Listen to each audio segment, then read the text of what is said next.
Hey there guys, welcome to another time-lapse here on the channel. I got a ton of requests to make a Spongebob time-lapse. I think I got actually more requests for a Spongebob time-lapse than I did for anything else on the channel, which includes tutorials and time-lapses and anything you can think of. So that's what I'm going to be doing for this video. I decided to use the atomic yellow, like the highlighter yellow for him. The regular yellow probably would have been a better, better choice, but I decided to go the neon route and make it look really cool. So there's the entire image, which you can see there. I'm going to be cutting out his eyes first. There's a lot of layering decoration going on here, most notably in his eyes as well as his mouth. Definitely working on a lot of layering. This is probably one of the most complex images that I've ever made for a time lapse, and it's definitely the most complex one that I've done in a long time. So working on that now, just cutting out this giant black piece which will serve as the border for his eyes. And this one's kind of awkwardly shaped, so it's kind of hard to peel the entire thing up and stick it on. But I did the best I could. Definitely saving that paper image so I can, stick the giant piece here onto the right part. So after that, I'm going to start working on these two little kind of reddish orange parts which are on the side of his mouth. They're kind of like, his cheeks when he smiles, and it's got those three little dots on there, and I'll just be freehanding those. So cutting out both of these crescent moon shaped pieces now, and then I'll just freehand those three little dots. And at this point I'm just trying to apply everything to the right part. I mean, once I get his mouth down, that's kind of like his eyes and his mouth are pretty much, the two major guidelines for sticking everything down. So once you get those two on, it's pretty simple, to make sure everything fits in the right spot. So these might be a little bit off at the moment, but I'll be able to fix them later on without too much trouble. And those go right up against the black part for his eyes. So now working on his mouth here. Once again, there's a lot of layering decoration in this part. You've got brown, white, and pink inside there. This is going to be the second opportunity I have to use the pastel pink color, which will be really cool. I guess I could have used the hot pink, but it would have been a little too hot, I guess. So I decided to go with the pastel pink. And I'll also be using it for that little squiggly line underneath his chin, which you can kind of see I can see it right now on the center of your screen. So now I'm working on the white part for his shirt, and there's kind of like a bunch of waves on the top, so I kind of have to go with that wavy pattern there, and then I'll be sticking this right towards the bottom of the image here. And then I have to work on the brown part next for his pants. So making sure I have the waves all lined up, and then I'll take a strip of brown tape, which you can see there, and stick that towards the bottom for his pants.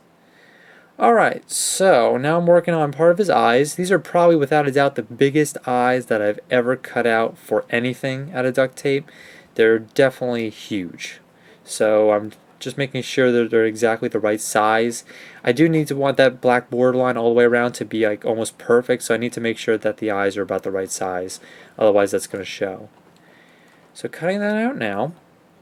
And after pretty soon I'll be working on the black parts of his eyes with these electric blue accents there. So cutting out the first one. Always trying to make sure that whenever you're sticking a darker color onto a lighter color, you want to make sure it's pretty much perfect, otherwise it'll definitely show. You can kind of tell that they aren't exactly perfect circles, but they're good enough. So just freehanding the inside of the eye there, and just making sure it's equal all the way around. That's kind of one of the things you need to take care of. So sticking this on now, I can always peel it back up and put it on the right spot. Looks pretty good. You only saw a glimpse of it for a second there, but you'll be able to see the whole thing at the end here. So working on that brown part now, I probably should have used packaging tape for this part just to hold it down, and I realized that about right now when I was cutting it out.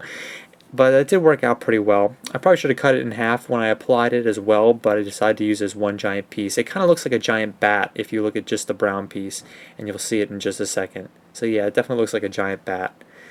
So I'm going to stick that down as best I can using the paper image once again as kind of a guideline. Then I'll be cutting out two of his teeth, these square teeth here, and then working on that pastel pink for his tongue. Yeah, it definitely looks a lot better than the hot pink. It's a lot closer to the pastel pink color. So we're going to stick that out, and we're getting towards the end of the time lapse here. I did cut out a few little spots at the end just to make sure it didn't end up to be like 10 minutes long. So working on his tie now. The whole time I was trying to decide what color to make his pores. Like you can kind of tell on the image there's kind of like these gold colors that are kind of like his pores on the paper image, and you'll be able to see those in a second when I show you the paper image here. and I decided to actually make them kind of like the regular gray color. It's probably not accurate to the you know, to the design, but you can definitely tell that it's duct tape then. So working on that kind of squiggly line for his chin, and now, like I said, I'll be using the gray tape for this.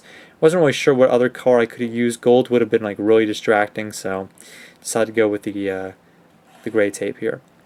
So that's pretty much going to wrap up this time lapse. You'll be able to see it right there. So hopefully you guys liked the video, and to all of you guys who requested this, well, this is it, and hopefully you guys enjoyed it. So that's a SpongeBob time lapse. Definitely one of the more complex time lapses that I've done on the channel. So hope you guys liked it, and I'll catch you next time for another video.